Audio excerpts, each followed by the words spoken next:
The universe was built on magic, a pulsing, radiant force as immutable as gravity. It coiled through every living being, like blood through veins, linking creatures to their world, to the stars, and to themselves. Magic shaped not just civilizations, but the very identity of species. The Drelv molded fire with whispers. The Exerians sang songs that twisted light into living threads. The Lirath wove the tides of space-time like artisans weaving silk.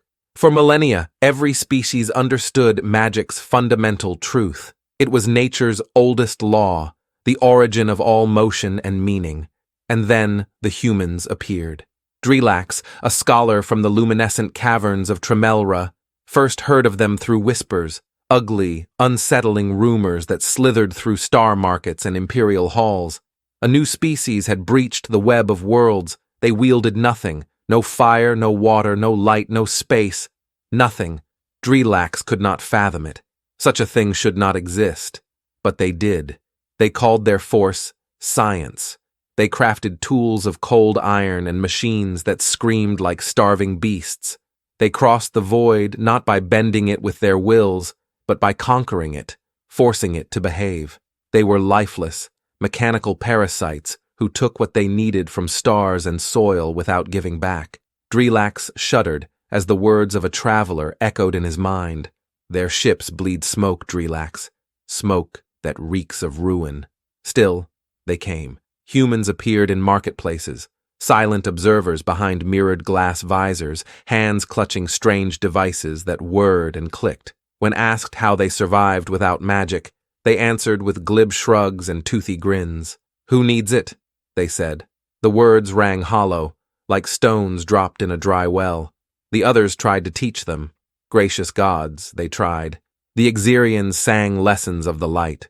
Harmonies so beautiful, they brought grown beasts to tears. Humans blinked, applauded politely, then went back to scribbling in their leather-bound books. The Drelv summoned fire to their palms, coaxing it into serpents of warmth and dance. A human, small and pale, clapped two stones together until a crude flame flickered to life. "Same thing, right?" he said, grinning. It was not the same thing. Drelax had seen enough. Driven by his scholar's curiosity and a need to silence the gnawing unease in his mind, he joined an envoy traveling to Earth, the humans' cradle world. What he saw there unsettled him further. Earth was scarred. Cities of steel sprawled like tumors across its surface, choking rivers and darkening the sky. Towers clawed upward, spitting light that hurt Drelax's eyes.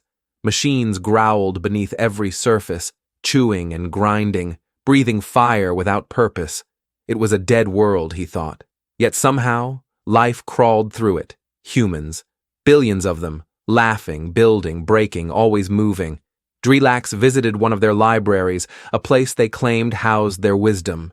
Inside, a woman, a scientist, she called herself, explained how they did what they did, how they bent nature not with reverence, but with equations. The laws of physics are universal, she said, her voice clipped and assured. Magic is simply superstition. Drelax flinched. You do not feel the pulse of things, the pull of harmony? What do you feel when you touch the world? The woman tilted her head, confused. The world doesn't care if we touch it or not. We work with what's there. And you do not fear breaking it? Why fear what can be fixed?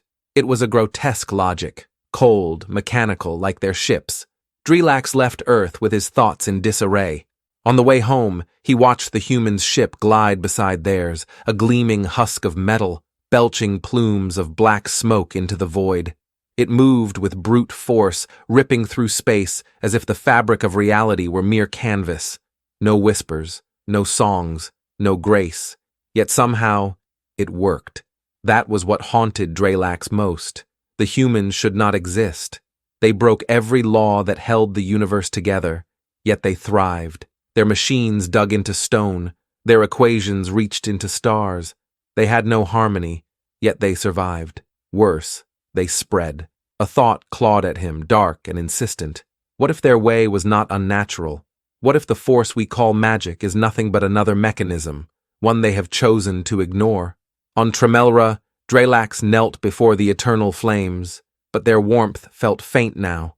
Cold doubts crept into his heart. In time, the humans would spread further. They would teach their logic to worlds whose songs still rang clear. And when they did, Drelax feared the universe would change forever, not in fire or song or light, but in the shriek of machines. Perhaps magic and science were the same after all, two hands grasping the same void. But where the others saw beauty, the humans only saw tools to break, and break they would.